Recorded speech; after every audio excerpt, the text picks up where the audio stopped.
Moments away from the counting to begin for both the battleground states of Maharashtra and Jharkhand, and also, of course, over the 40 seats where by-elections were in fact held across multiple states in the country.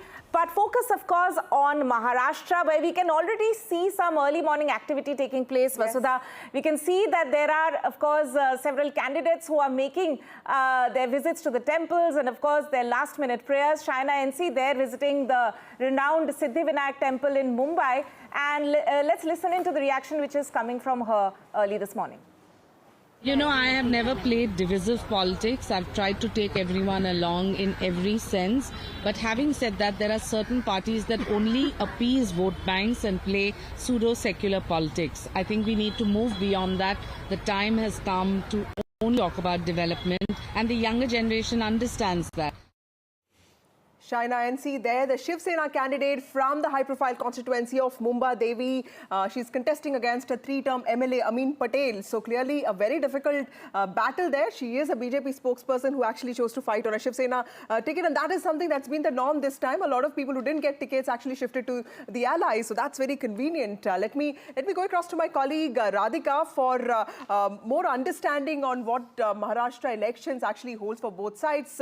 Radhika, you covered the 2019 fallout of the election outcome very closely. BJP had the highest numbers, even into 2014, they had the highest numbers, 122 and then 105, but clearly not enough to form the government. What really happened during that time? And can you reference all of that with what is expected today? Is that why political parties are sitting on the edge, although they are sounding very confident, because 5 assembly elections, Maharashtra has not had a single party that got the magic number of 145?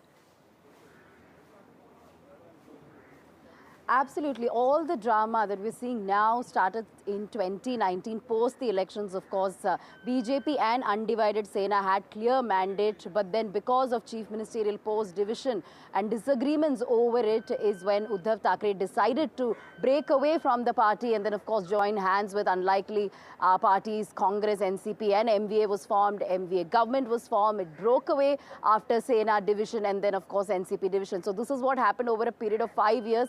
Of course, it's extensive, it's dramatic, and that is what led to 6 parties now, 2 Senas, 2 NCPs. But I'll also just, take our viewers through where I am standing. I am at Worli constituency, and the scene here, of course, hundreds of police officials, CISF officials manning this particular place. This is, of course, an important constituency, Vasudha and Tanima. Milind Deora battling it out with Aditya Thackeray. Aditya Thackeray, of course, the existing incumbent MLA from here, from Uddhav Sena. Milind Deora, who in fact left Congress party early this year, joined hands with Eknath Shinde Sena and now fighting from Shinde Sena ticket. So it's a Sena versus Sena battle in Worli constituency. Yes, of course, highly secured, polling booth at this point. Of course, counting is yet to begin. Of course, 10 more minutes for counting to begin, and in a couple of hours probably things will become clear, but not entirely certain, because this is a very, very unpredictable battle. In fact, in 2019 all of us thought that it is an expected mandate. It is a predictable battle when BJP and undivided Sena won. It was straightforward is what many thought. There were differences between BJP and Sena at the time. There was a lot of bickering when they were in power, but not too many expected Uddhav Sena to take that stand at the time and then join hands with Congress NCP. So it was a surprising turn of events that took place, which is why, although a lot of people are predicting hung assembly, some predicting a landslide victory for Mahayuti, some to MVA, remains to be seen what could happen. Even if there is a clear mandate, could that also change with switching of sides? Because that's what we saw into 2019. Right. Clear mandate was there, but despite that, a lot of drama and chaos took place. So we'll have to see, what kind of surprise awaits us as the results come out. So it's not going to be just a comfortable victory. That's going to be important. Loyalties are going to be tested, and also loyalties that have changed. So it's going to be a pursuit of power, pursuit of loyalties, pursuit for legacy, so many things there, but also a battle for survival for all political parties there. Of course, different implications for the national parties, BJP and Congress. If